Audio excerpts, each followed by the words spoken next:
I'm Bill Guthrie. I'm a partner with the law firm of Foley and Lardner. It's a large national law firm, and I co-chair our hospitality and leisure industry team group.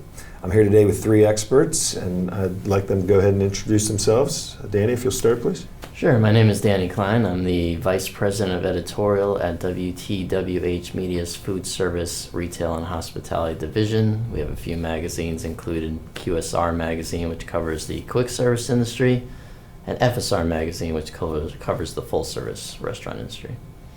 Okay, Scott. Cool.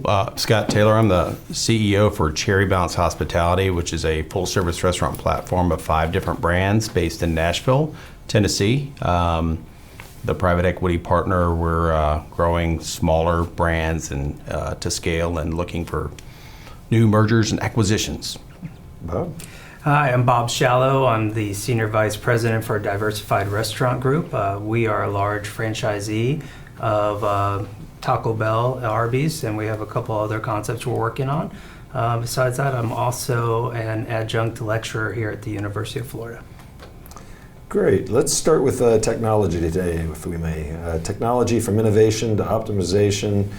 Customers are seeing all sorts of new technology in their dining experience, whether it be QR codes, mobile order ahead, pickup shelves and lanes, or AI at the drive-thru. Let's explore where the real innovation is taking place and how it's helping not only improve the margins and run better restaurants, but give the consumer an experience that they were looking for in their dining journey. Can you guys give me your take on that and things that you've seen in your own lives? Yeah, everybody's talking about AI, but I don't always believe everybody knows what AI is. And so for us as end users in the restaurant, the first part of AI is it's the technology behind different applications that we're using. Whether when you walk into a restaurant and you walk up to the kiosk and you're doing a self-order, or you're walking around with your mobile phone and you're putting in an order on your mobile app. Those are all AI-generated software behind the scenes that is helping you get through that. Currently, what we're using AI for as a consumer-facing is really identifiable as AI, is we have AI ordering in our drive-thru experience now. And so as you pull up, we actually identify to the guest that their order is about to be taken by an AI server, and that person will, or we generally name our AI people, and so the computer has a name, and that computer will interact with the guests and actually take their order and interact with them.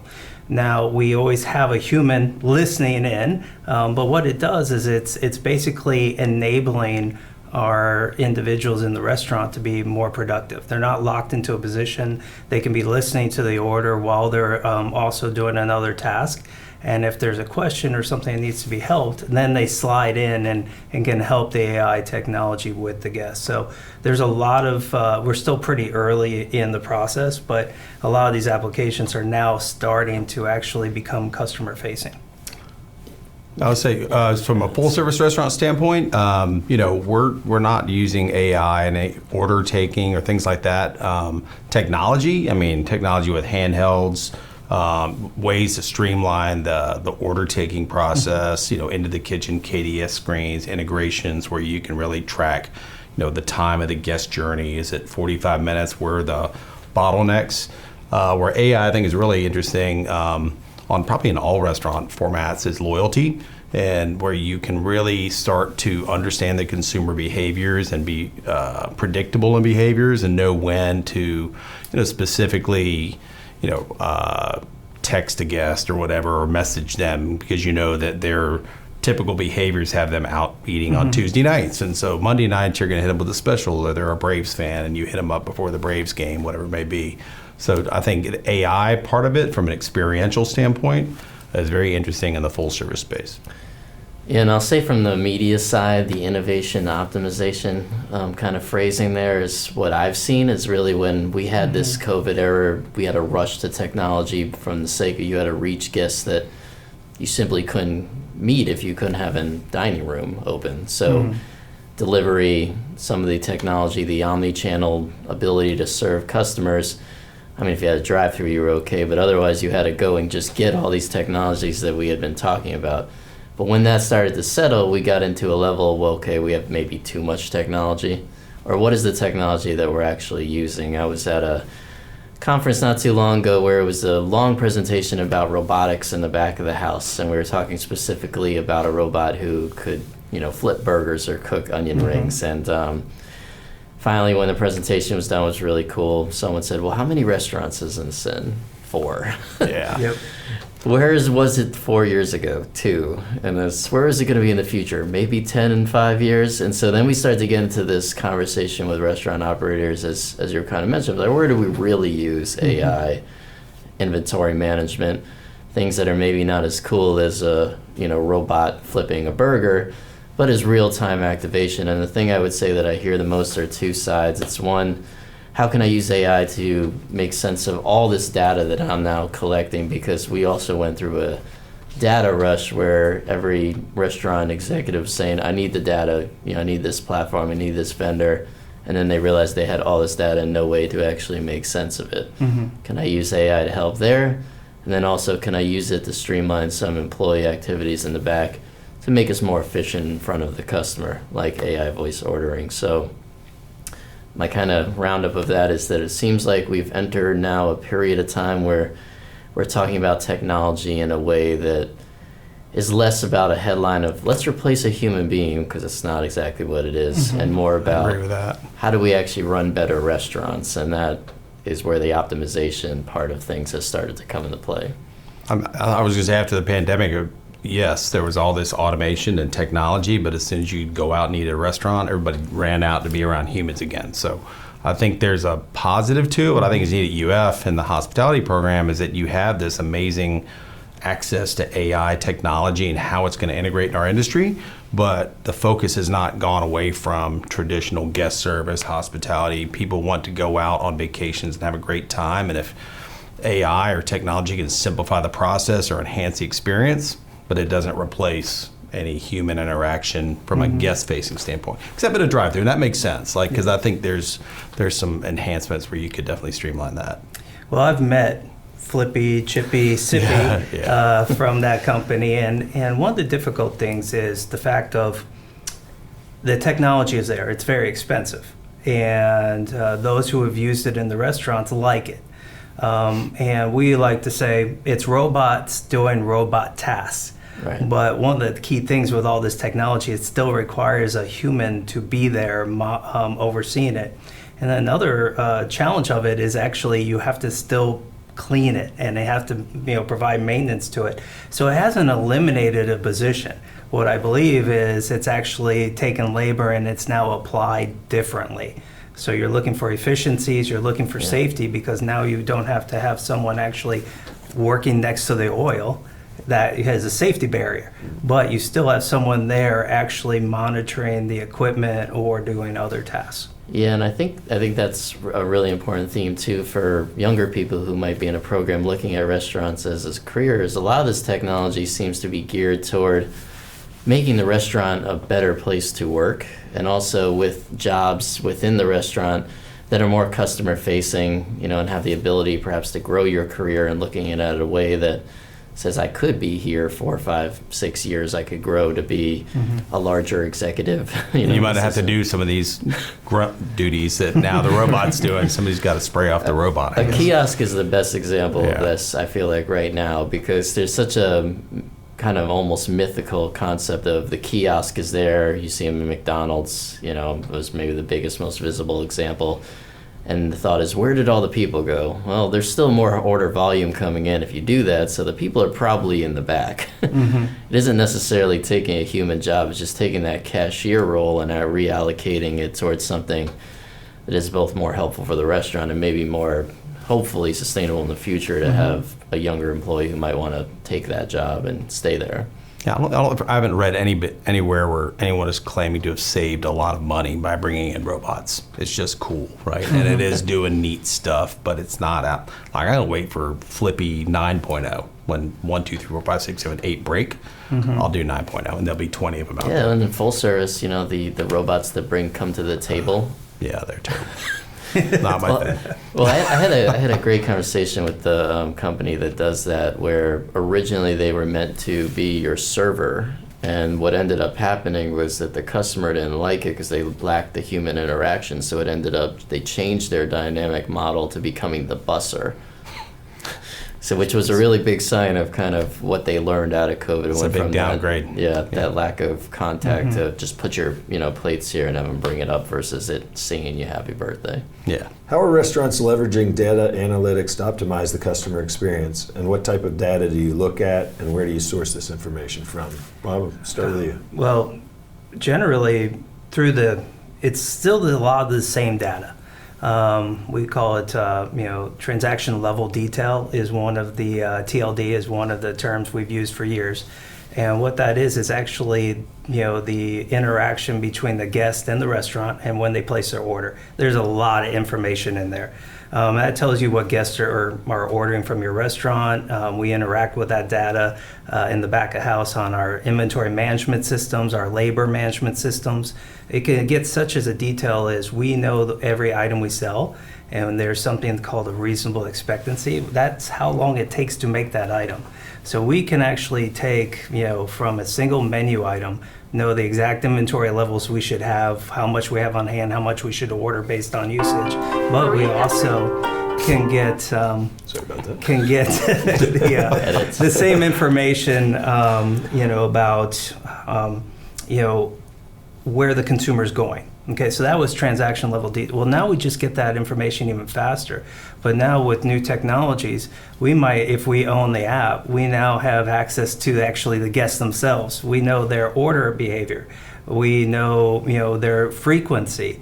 We can now, if they haven't been to us in a while, we can actually have target offers to them to bring them back because they're now a lapsed user. So the data went from, we had to wait till the consumer came and then we received it, and then what do we do with it?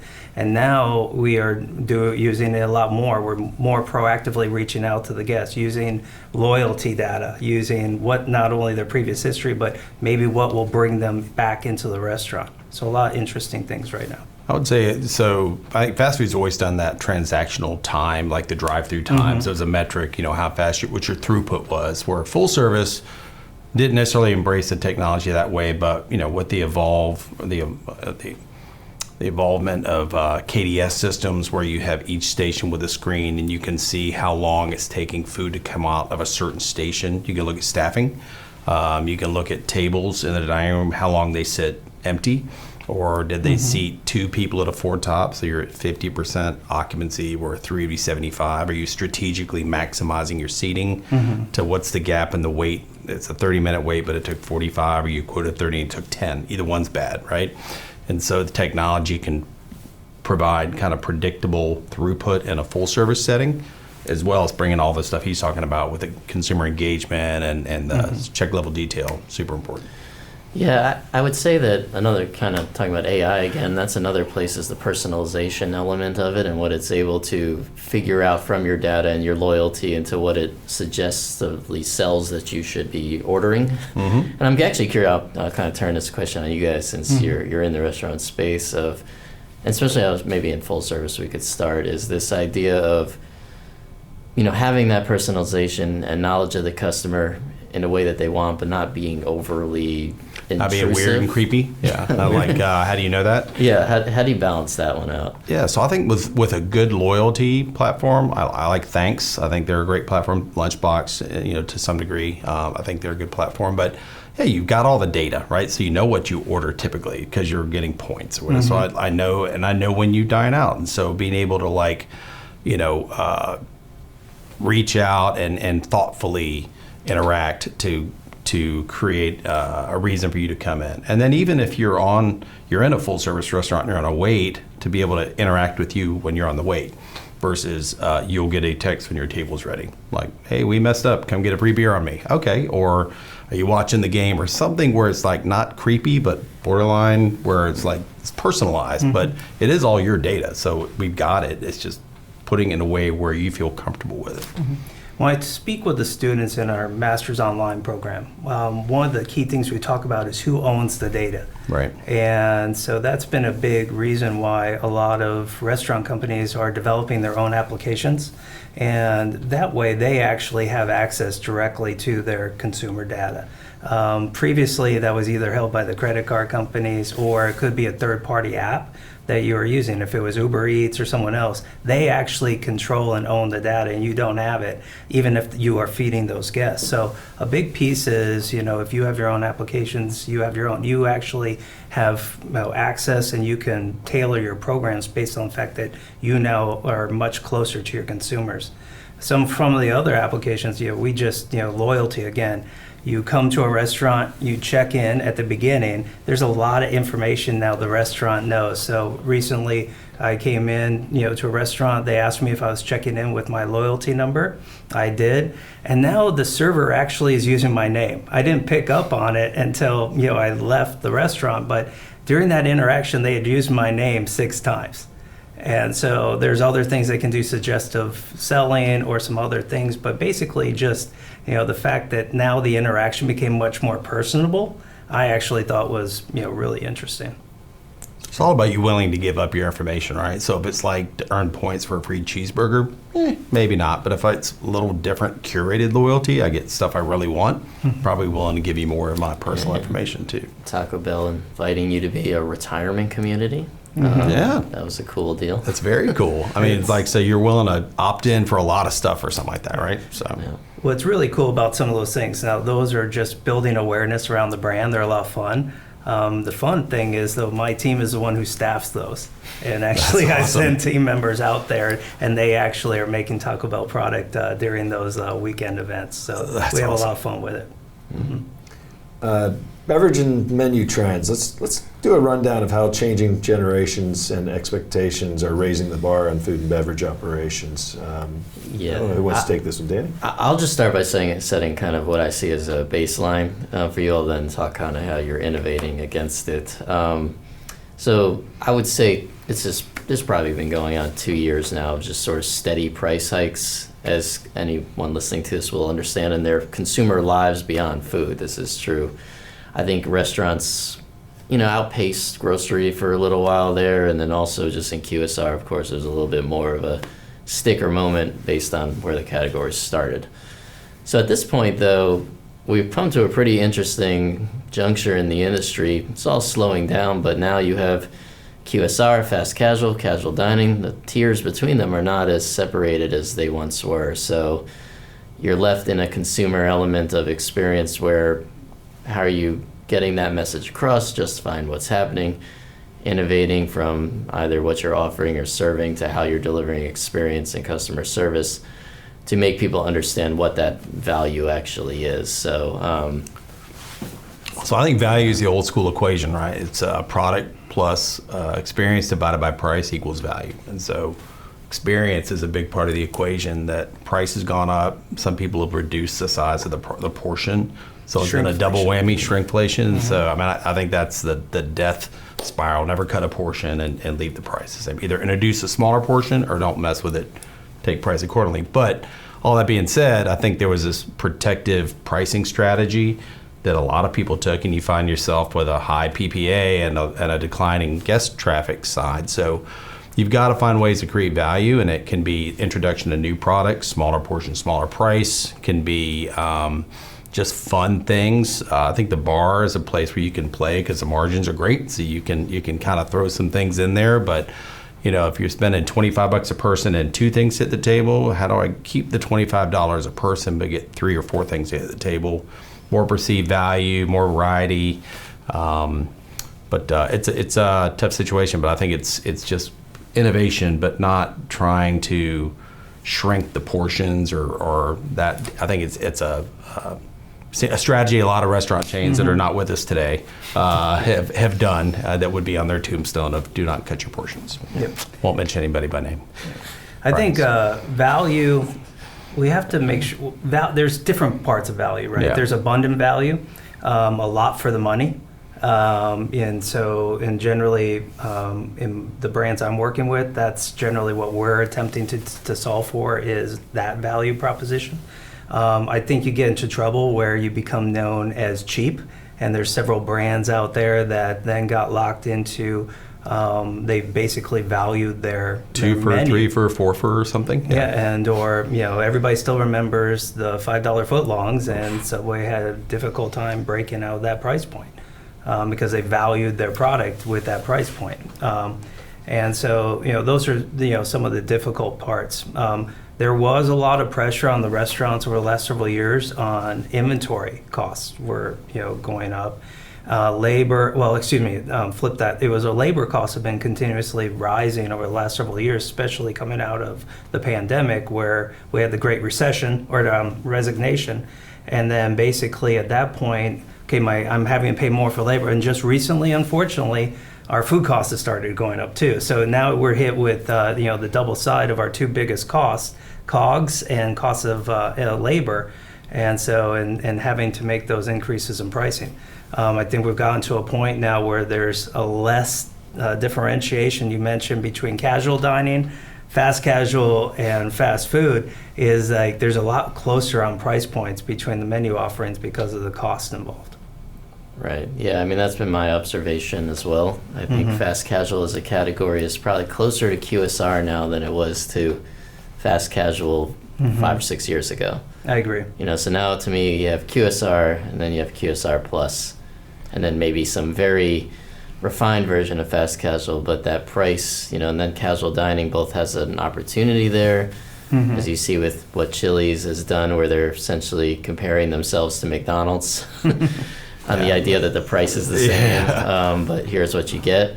And then you also have the challenge that comes with that, where now you're talking about similar price points and portions if they were declining, yet at an experience that takes a lot more time, and then the tipping. And I think the tipping overall in QSR has leveled some of that field too, because most QSRs now have some form of tipping built into the POS. Thank goodness, because that was an awesome thing they did, because it kind of took that monkey off the back of casual dining, only being the place where you had to tip. Now you're getting asked for a tip at Starbucks. Fast casual Starbucks. So and I think for just getting you a coffee versus taking the order, going to the kitchen, being personable, suggestive selling. So, but tips, even the attack on tip credits, and so there was a time that you had that gap where the server or bartender or whoever could make the difference up in tips. That's gone away in a lot of cases. So I think we're going to see the emergence of a polished, fast casual dining concept, where you're going to have a lot of the experience with floating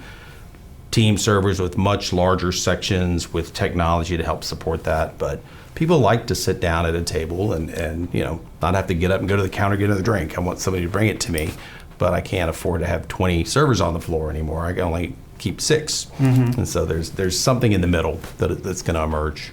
Yeah, I've talked to a fine dining restaurant in Chicago that removed the servers, put in a counter at the front, and then QR codes at the table. So they turned their restaurant into basically a runner manufacturing situation.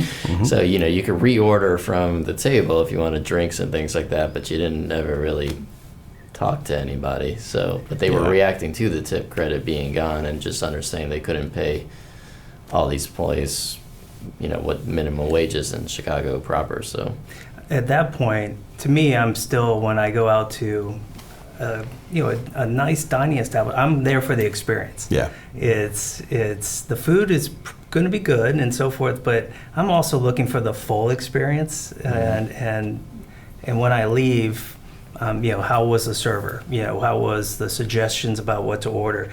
I really have a difficult time thinking I'm going to pay for a $50 steak, from a QR code. Yeah, you're not. I agree. I mean, that's like an old full service adage that great hospitality can make good food great. Yeah, can't help bad food. But but think about this: say you're in a full service restaurant and you've got a great server, and that server just got sat an 8 top that has taken all their time. You can't get another drink. So that's the only time I see a value in a QR code, that I could order another drink, and I have to not have to wait for my server, knowing it's not his or her fault, but they're stuck.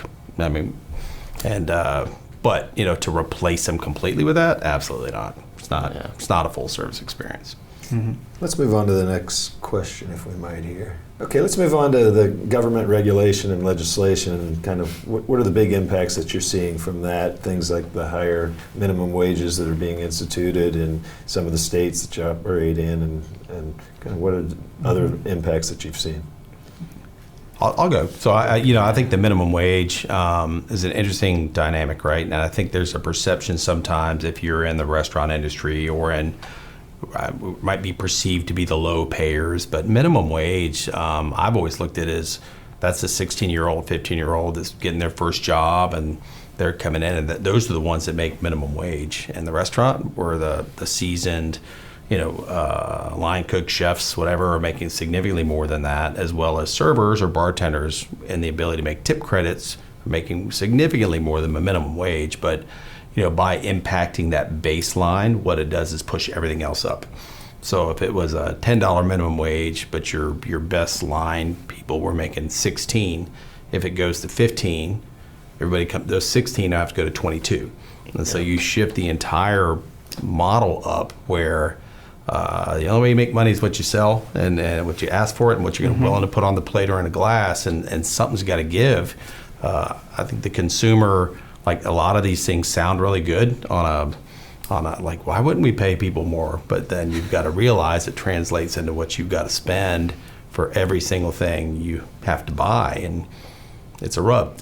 Yeah, I mean, the point you made there a second ago, kind of about the tides lifting, and we could probably talk about this for hours, but in California's FAST Act, the framework of that, people originally looked at and said, okay, well, it's X amount of chains, you have to have this amount of stores. It's only going to affect McDonald's and Taco Bell and some of the larger brands, but that was never true because of what you just said. So if, say, Dunkin' has to raise their prices to $20, then so does the full-service restaurant nearby that has a line cook in the back, and so does the small QSR that's an independent, and so does the mom and pop, because the employees could just go to these other restaurants. Competitive disadvantage all of a sudden. It was not.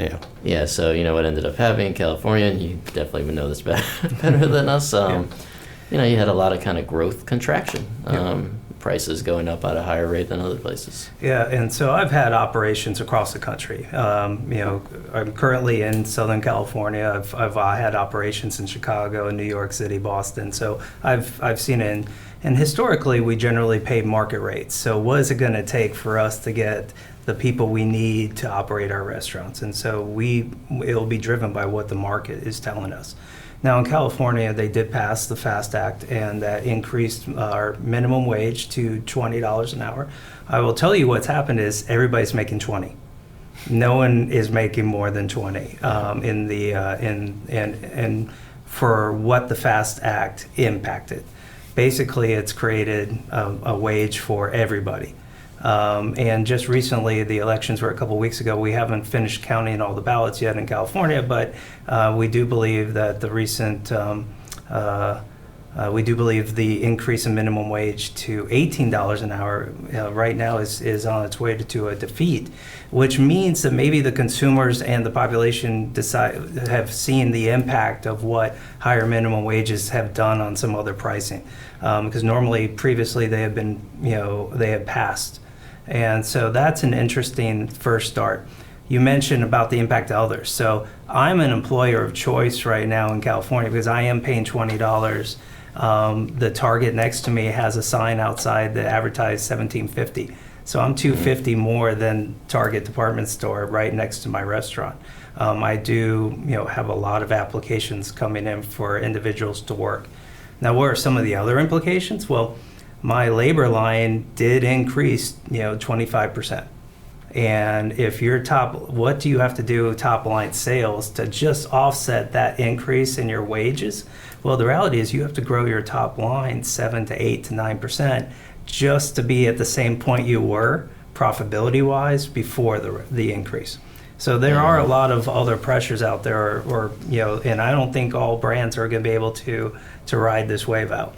Yeah, I remember I read a story. There was a full service chain, most of its locations in California, that happened, and their top line went down, and they were surprised by it because in their minds they were a really good value. They weren't involved in having to change anything, but in their minds, what they thought happened was because prices kind of went up in advance of this across food service in the state, that the consumer just suddenly viewed the entire category in California as being expensive. And so they suffered from almost like a psychological downtick in demand that was brought on by this. So, well, I always look at, not everybody went to $20 an hour. Yeah. Those individuals in the restaurant industry went to $20 an hour, and prices then increased in the restaurant industry. But what about everybody else who is still at their original wage? All what happened to them is they just got hit with inflationary cost pressures in the restaurant industry, and the consumers have started making choices. Yeah, the industry is historically a very complex place with regulations. Tip credit for sure. You've seen the higher prices. I mean, consumers see that. But what do you foresee kind of lesser brands or independents? What do you see happening to them? Are we going to see a lot of closings? I mean, are those people not going to be able to cope with this increase? I believe we've already seen some of those. And those who may have been on the cusp or really close already, this may have pushed them over, and then now they have an excuse to close. Yeah.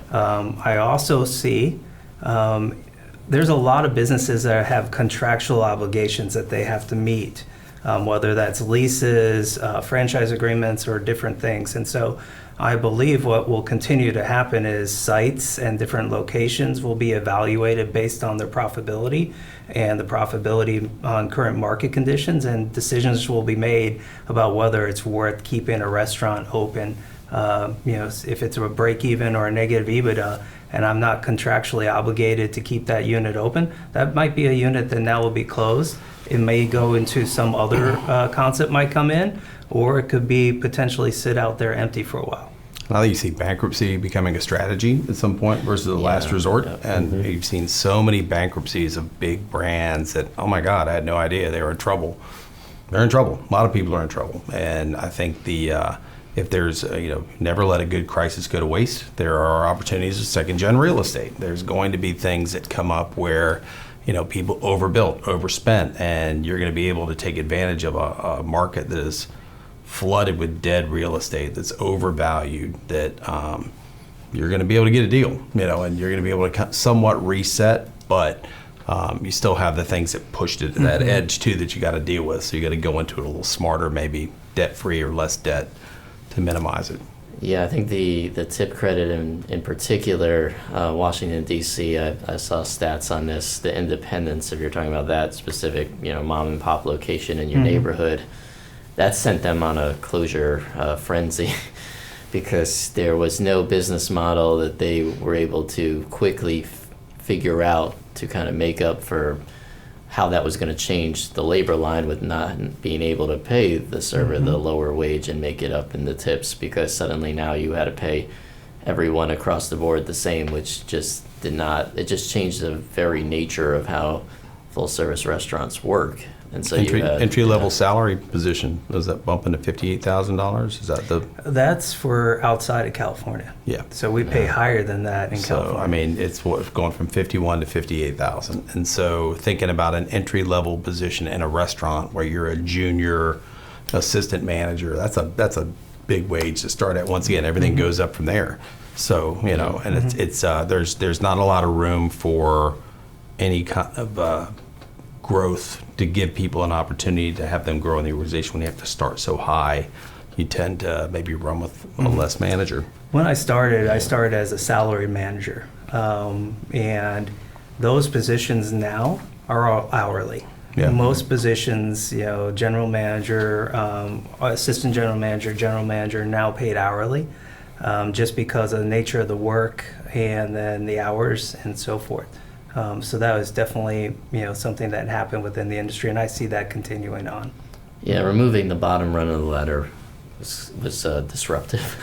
Well, but I think the problem when you put people on hourly, though, you kind of make them feel temporary, and I've had to do it in the past. Somewhere we had gotten involved with the brand, and they had everybody on salary. Like, they don't meet the salary exemption requirements, so we have to put them on hourly because they shouldn't have been on a salary. But even though the money was the same, going to an hourly position versus being a salaried position was somewhat of a psychological impact. And so it's, there's once again, everything sounds great on paper until you roll it out and you don't realize the impact of, that type of decision. So. Great. Let's move on to the next question.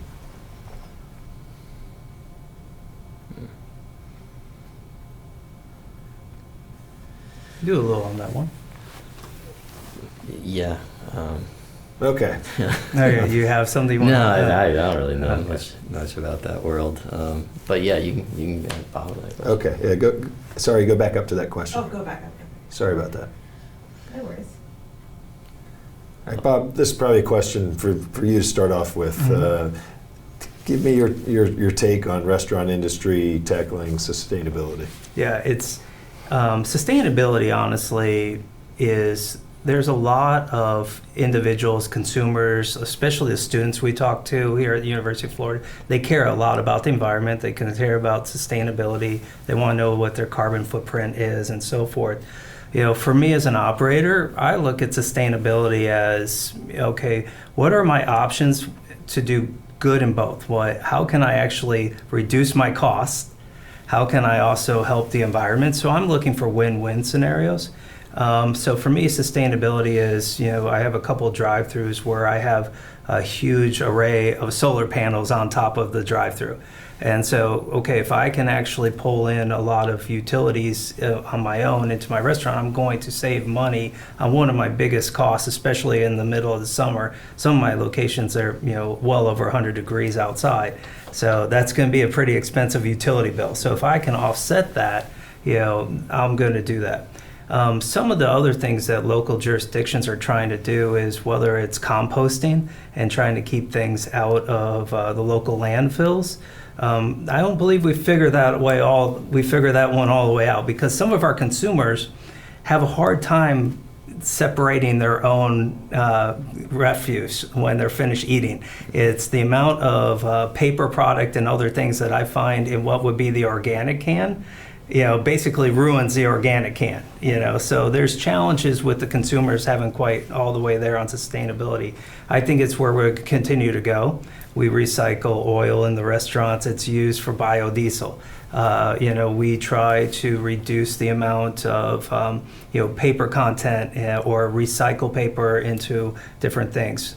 We've for years attempted to capture food that wasn't going to be served to a guest, and if we can capture and actually donate it to food banks, those are all different sustainability initiatives we've done. So we're always looking for, one, is it easy to execute? Is there, multiple wins? Can we get like a reduction in costs? Can we actually do some good out of this as well? And can we actually execute it at the restaurant level? And those are all things that, we're constantly looking at. And I think there's a lot more things coming that will help us in terms of sustainability. Yeah, I'll just say, from my take, restaurants talk about it now all the time. I don't know that was always the case, so that's definitely an improvement. I think you see a lot of energy efficient type restaurant builds. We saw Domino's rolling out electric fleet cars. So, there's a lot of cool things, food waste. I've even seen AI involved in sort of the Internet of Things with the equipment in the back to make those less wasteful. My only plea to you all as restaurateurs and to the vendors and future innovators of the world is to create a paper straw that doesn't suck. I was just going to say. Because that's the worst product on the planet. As much as we all want to help it, we still all hate the paper straw. So. Paper straws and the compostable to-go boxes, because they sweat, and so your food is bad. But there's leftover boxes. Those are compostable. The order you get through third parties got to be vented so it breathes and your food isn't soggy. And so I think there's wins you can get. Bamboo straws are better than paper straws, but they're not cheap. But they don't they suck less. But it is I think helping drive innovation versus just because listen, we got tight margins, right? And so like you said, you want to do good, but it's got to be a win-win. And so what's usually green costs more green. So how do you make it something that's accessible that without forcing it. I think restaurants want to be good partners, of the environment and do the right thing. And you're right, our employee base is younger and is hyper focused on it. So I think continuing to look at it where it makes sense. I would say from an industry standpoint, we prefer a standard in the industry. Yeah. Some of the most difficult times we have is where we have local jurisdictions who create their own standards, and then those standards, the guests don't know about them. And I've had some very irate customers who are asking for us things. Well, I'm sorry, we don't automatically give that to you. You have to request it. So I have local jurisdictions where we can't freely give condiments or utensils or that has to be asked. So I mean, that's actually a local rule. And so, but a guest doesn't always know where they're ordering from. That would be a local rule. So those are things that we have to teach. For us, it's always easier to do it from a system standpoint, such as, okay, this is going to be the straw that we utilize in the state of California. And now we'll be able to supply it, source it at volume, and be able to have it in every restaurant. But if one jurisdiction needs one straw, another jurisdiction, you can have any straw, and then it becomes more complicated. Wrapped, not wrapped, paper, plastic. Yeah, there's a lot of different things that we just deal with as being operators. What challenges do you see in front of you when you're moving to expand and build new restaurants? Broad topic, I'll leave it to you. Yeah, so I think I think the idea of building in full service restaurants, the idea of the big box was kind of shrunk. Pandemic, when you had to operate at a certain percentage occupancy, I can remember seeing restaurants do the same volume in a 50% occupancy environment. So that said we had too many tables. Then just kitchen designs. How can you take some of the space out of the kitchen, because that real estate's expensive, the build out's expensive. So, there's a lot of great deals on a lot of big restaurant boxes that are dark right now. If you want an 8,000 or 9,000 square foot building, there's a lot of them available. Some have red, white stripes on them. But outside of that, I think looking at ways to get smaller, be opportunistic with second generation when it makes sense, and I just call it kind of the hermit crab approach, where you just go in and make it your own. It doesn't have to be a prototypical looking building, which is a bad thing. If you close a bunch of them, then you can tell what that used to be, right? So not having a prototype is not a bad thing. To be able to go in and convert one of those old restaurants. Speed to operating it, getting it open is usually faster. Permitting, things like that, regulations usually are a little quicker. So I like those. Yeah.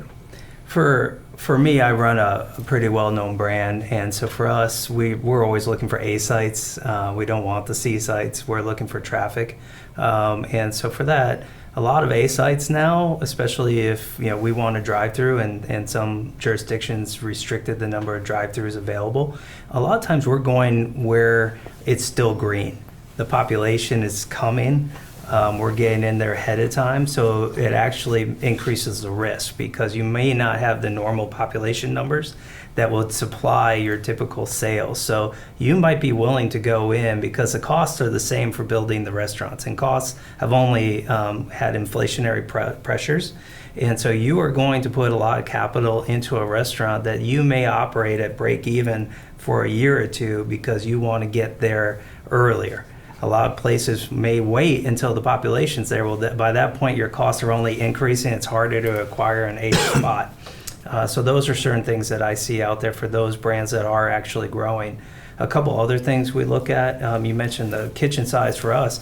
We'll look at the dining rooms. Like, do we really need a full-size dining room here, or can we cut back? Maybe we're mobile only.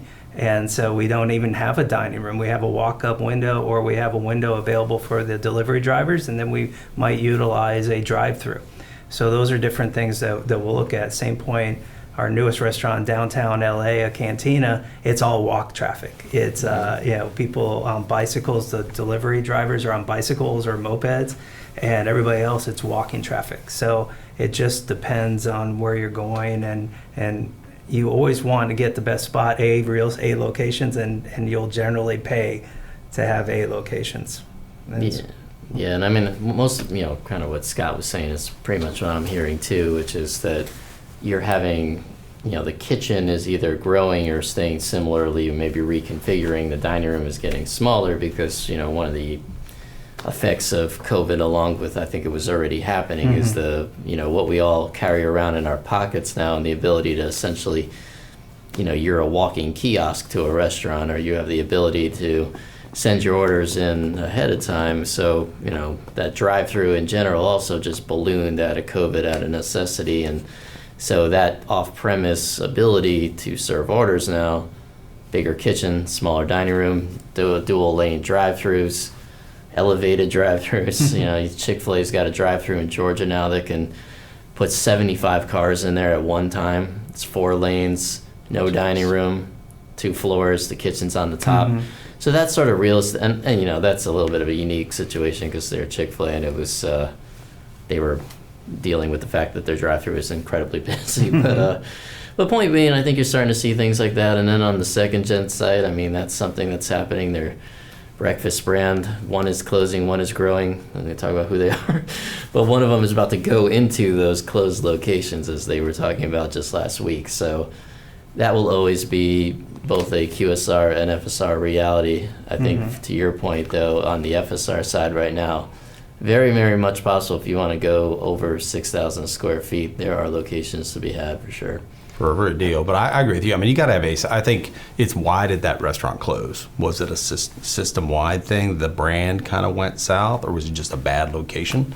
Because, a good deal is not always a good deal, right? So you got to be cognizant of that lease and when you get ready to sign. But if you can take advantage of somebody else's debt that they built that thing out with and it works, but it's the bigger that you get sometimes too. With your brand in particular, they're probably not as apt to want to do that. And I don't blame them because they've got a huge brand. And I think what you're seeing too with the diversification in the asset type now, so you can really take a market, and if you have a ton of delivery coming in, maybe you have a mobile order, restaurant here that complements the cafe that does lunch in the neighborhood nearby. It was kind of a model that Starbucks really invested in a long time ago when they were doing cafes, all over the place near each other with different formats. But you're seeing that across the restaurant industry now, whether it's small restaurant, big restaurant, just for different types and different purposes. Margaritas at Taco Bell are very cool, though, by the way. It's very cool. How about this concept of sharing restaurant space where you have one brand that's like a breakfast and lunch thing, and then another comes in and does dinner, or where you have somebody that comes in and uses the same kitchen late night for deliveries? I have an opinion on this. What is it? Well, so IHOP and Applebee's did this recently. Yeah. They just showed that. And so someone said to me, okay, well, this didn't work in the past. Like, we did co-brands. You had Long John Silver's and A&W's together. So what's changed now? And so I think from the biggest perspective, the number one thing that's changed is that they're not being marketed as you have both options in the same box. The entire purpose from the back end is actually just the shared kitchen services, the shared labor services, the delivery, the off-premise, the ability to have that one space that serves different people. But I don't know that they're going to go to market for the consumer and say, why don't you come have pancakes, and also riblets. Get riblets. So I think that's the difference in the mindset from, kind of the old, Yum brand style of the co-branding to what you see now, where it's almost, kind of an evolution of the ghost kitchen movement, where that went from being off-site in the middle of nowhere to being recognizable brands just using shared spaces. So how is that going to develop? We'll see. But I do think it is a different element than maybe what the consumer thinks at first when they go, okay, I'm going to go, get a roast beef at Arby's and hit up Buffalo Wild Wings. When in reality, that's not quite the aim for the restaurant itself. Yeah, when the concept first came out, especially with Yum Brands, I was with Yum Brands when it originated and then sort of blew up, was it wanted to eliminate the veto factor. So we have a wider menu. So maybe someone in the car didn't want that, or, now you have the veto. The other reason we utilized it was, one, it allowed us to get into an area before that area was ready for a single brand. So dual brands, in theory, would have a higher volume top-line sales number, allow you to get into that area, because other than a single unit concept wouldn't have a top-line sales number that make it worth doing. or allows you to go into a really expensive piece of real estate such as downtown Chicago and have a top line that will allow you to be successful. What we found out, honestly, was it took a top level manager to operate it because the complexity was double. You're now running two brands in the same space. A lot of individuals were not capable of actually executing two brands well. I always felt like there was a brand that the person was very experienced in, and that brand did well, and then the other brand did not execute correctly, and the food wasn't right. And that was a big difficulty in that. Where I see today, and then eventually young brands realize, okay, we're not going to do this any longer. There's still some that exist out there, but a lot of what's happened is they converted back to a single brand, and they found that they've been more successful. I've worked with a company called Cloud Kitchens. We utilize them, in certain locations. We've been able to go into San Francisco, where it's very difficult to find a restaurant location that you'd be able to use, but Cloud Kitchens allowed us to drop right into an area that was underserved from a delivery standpoint. And we were able to leverage an existing space and then put in our kitchens there, and it's completely mobile. And we've utilized that in San Francisco. We just utilized it in Las Vegas. Haven't yet utilized it in Southern California because I'm still able to serve my communities or find locations at the moment. So, the industry evolves. Locations like Cloud Kitchen, multiple concepts, utilizing that space. You should be able to get into the industry or into a location for less cost, but you are dependent on mobile and delivery, so you don't have that its own walk. cost involved, right? Yep. So I mean, I think that's the point. Is the co-brand of the present is almost like a virtual food hall rather than the co-brand that you might remember when you were a child. And food halls are really cool. I mean, I've been to several food halls, especially at, near universities, where it's been a lot of fun. So I think this food hall concept is actually potentially slowly expanding. Yeah. But that would be a big capital expense too. Those sites aren't inexpensive. You can get into something where it was a big box restaurant. I guess potentially putting in like a food hall in a 10,000 square foot restaurant. Does that work? I don't know. I think it's all about the branding. Like if there was you said IHOP, Applebee's, and they're both facing the road, that probably wouldn't go because I would worry that they got pancake batter in my riblet batter. Like somehow things are mixed up. But I think you can do. Can they execute it? I just don't. It doesn't seem like it's going to be a good experience. But I get it. It's a way to take advantage of real estate. And I think that's kind of the future now is the branding side of it. I think the more successful versions of this now are the Taco Bells and the recognizable chains doing it versus when we had that wave there in the pandemic where, Mr. Beast was serving burgers and we were just attaching all these, virtual names to concepts that were flowing out of Applebee's but was called Cosmic Wings or whatever. And so people, weren't really sure where it came from and weren't really worried about it. That's tapered off in favor. Curious about where it's coming from. Yeah, so now I think the idea of having, the ability to take your known concept and drop it into a place that you couldn't get before, show up on DoorDash and so forth as Taco Bell is going to be successful for, perpetuity at this point because there's no reason that doesn't work. But the idea there being a million brands you never heard of came from places you don't know, that didn't last for that long. No. Okay, we've definitely heard on many fronts from restaurants on the challenges of balancing hiring and retention and what employees need now from the restaurants and how the industry can evolve from a stopgap option perception to the entry point of a very long distinguished career. How are you managing those challenges and how do you see others managing those challenges?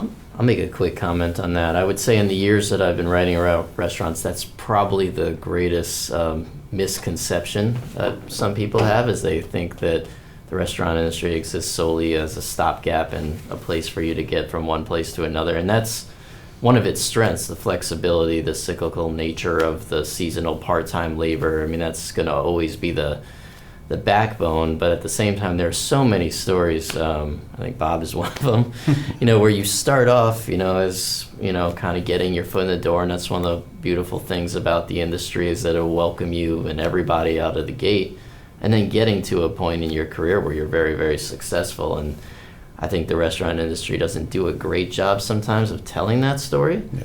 Of just letting people understand that you could have a very, very fulfilling career in hospitality that'll take you around the world to all different things. You'll be building robots, doing all sorts of crazy things that sometimes you'll just think you're going to be in the back, working the grease trap. And the truth is there are so many opportunities to be had in this industry that is the second largest employer in the entire country. So, that's kind of my rant on that. But no, I agree. Yeah. I mean, I think the restaurant industry, when I was in college at UF, we didn't have a program around. I know if we had a program, and it was the career when you decided to go down that path that was looked down upon or not a real job, and it turned into be a real job, or you just, I think at the time and even today, we still don't do a great job career pathing for people to come in to realize it's not a stopgap. You can be here, and here's your path to move up, and you could own a restaurant one day. You could be the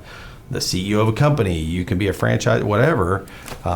Just letting people know that there's so much opportunity in a crazy, growing, massive industry, and it's not, cleaning out the grease trap, right? Mm-hmm. So I know you got personal opinions on it too. Yeah, I really believe restaurants are a meritocracy.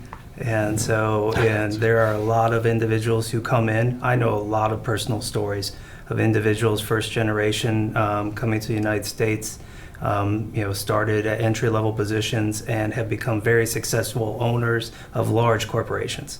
I myself, as you mentioned, I graduated from the University of Florida, and I started with what was PepsiCo Restaurant Company or Taco Bell as an assistant manager. But I, within a very short period of time, was able to work my way up into different positions, and had a wonderful career with Yum Brands for 21 years before I left to join some other brands. And it was that great experience where they wanted to promote from within. Now today in my own restaurants, a big piece of my role is developing the next generation of leaders, because we're looking to we build 8 new restaurants a year. We're looking to acquire new restaurants as well. And we know for us to be successful, I need a lot of leaders on my team, and leaders ready to step up and take more responsibility and one day become owners. Mm-hmm. And so and that's a great thing about our company, is that we actually have ownership as well as of leadership responsibilities. And I look back on this journey, I'm really happy I stayed with it. I thought at one point, potentially leaving and going outside the industry. We all have those days. And or weeks. I'm excited that I was able to stay. Mm-hmm. And how do you see the UF program helping people launch that career and get involved today? Yeah, I think directly is we have really intelligent students here. They understand a lot of things around technology, data analytics, and so forth. What we're sort of teaching them is a lot about the hospitality of the industry, different places where their skill sets could be applied. And that whether that's in the hotel industry, restaurant industry, cruise line industry. And so there's just so many things, especially in the state of Florida, that evolve around hospitality, tourism, and event management, that there's so many opportunities and positions available. And when you have you already have the foundation of the learning you have, the technical skills, the ability to analyze. Now you're coming out, and we're also adding hospitality to it. You become someone that industry wants to hire very quickly.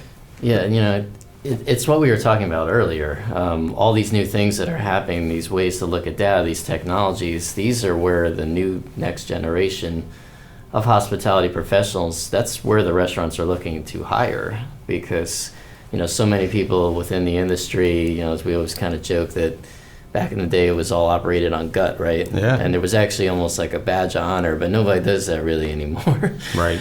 But if you're that guy and you're busy and you're working on this, but you need somebody to come in here and make sense of these things, whether it's social media, whether it's helping you maybe plan a franchise conference even, or if it's something on the analytics, the data, so on and so forth. These are the next wave of jobs in the restaurant industry that were not here 15 years ago. And that's where I think, it'll change the shape and the face of labor within restaurants and make it a lot more appealing, because these are not just going to be hard labor jobs. They're going to be very technically evolving and with tons of potential to do really, really cool things. Think about it, it's the second largest industry, right? So I mean, it touches every facet of what you could learn at University of Florida. I think having the opportunity to be in a program like the THEM program here, internships to be experienced in it, I think the messaging is, listen, spend some time in the hospitality industry, and you may not necessarily end up with a career in it, but we heard today, and I've personally experienced folks in the medical industry reaching out to hospitality executives because they just don't understand hospitality, but they understand surgery and bedside manner. But having somebody that has a hospitality mindset and an environment like that is desperately in need of a hospitality mindset, shoot, it's wide open. I mean, that's a massive industry, right? So wouldn't be a bad thing to be in a position to help them figure it out. Great. Let's move on to the next question. Well, we're nearing the end of our hour here, so I'd like to just turn to each of you and ask for your kind of last thoughts that you'd like to give our audience. I'll start. I'll just say that I just would like people to start to look at the hospitality space as being an endless opportunity space, because it was always that, but now it's even more so because you have jobs that we don't even know about yet. I mean, Scott might be hiring somebody 5 years from now to do a role that doesn't even exist in restaurants currently. That's how innovative the space is. I always like to tell people, say, okay, you write about fast food, and if you're really curious what the American consumer is doing in the entire country, just go look at how they eat, because they've got to get up every day and they've got to go to a restaurant. And so if you track the trends from technology to labor to hospitality and just their behavior with loyalty, data, and all these things we're talking about, it's the most dynamic and reflective space in all of retail in terms of trying to understand the potential of a job. And if I were looking to grow my career and invest in myself through a degree, this would be a place that opens up more webs and abilities than probably most anything else out there. I'll tag onto that. I agree. It's an industry of endless possibilities, and to have a program at a an incredibly strong academic university like University of Florida, with the resources, with the supercomputer, and all the focus on AI, all the things you're hearing about in the industry that are impacting not just hospitality, it's all happening here on campus. And to have the ability to be around the academia talking about it, and then this industry itself that's ever changing, we saw will not get replaced with robots, might get enhanced. I'd be nervous if I was a paralegal right now, because I think that might get replaced. Don't know, you're an attorney. But I'm not worried about being a restaurant operator, because I'm not going to get replaced. And there's so much innovation, and we're so fast ahead of the curve, I think, more than most industries, because we are meeting consumers' demand from daily sustenance to when they're on vacation, they're super emotional, or if it's a wedding and an event. These are moments, life milestone moments in people's lives, where vacations or weddings or just having dinner out. There's a reason people go out to restaurants, whether they're driving through or they sit down at a restaurant. And so there's an opportunity to just flex into whatever you want it to be when you want it to be.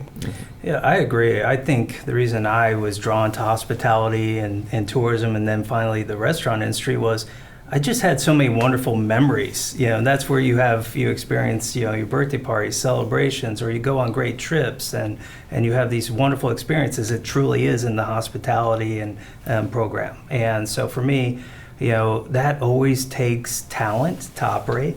And operate successfully in places like the University of Florida. We're getting the top-notch talent to come to school here, and these are individuals that are looking at problems in a different way, and they're applying different dynamics and different sciences and different skill sets to our industry. I see it as really interesting where we're headed. I think it's an exciting time, and so I love the interaction I have with my students. I think I always learn. I swear I learn more from them than they'll ever learn from me. Yeah. And so I have a lot of enjoyment doing it. I mean, hospitality is not a food business, it's a people business. Yeah. It means love of strangers in Greek or something. You have to love to be around people, and so even if it's not your long-term career, like I said, I think it's awesome. It ended up being mine. It wasn't a plan, but the skills and the life skills, the personal interaction, the ability to have a conversation and make people's day is invaluable in any industry you get into. And so just spending some time here and getting that immersion in what the hospitality business is would serve you well, whatever you do. So, Well, gentlemen, on behalf of UF's Then program, thank you for your time today. thank you. Thank you. Appreciate it, man. Yeah.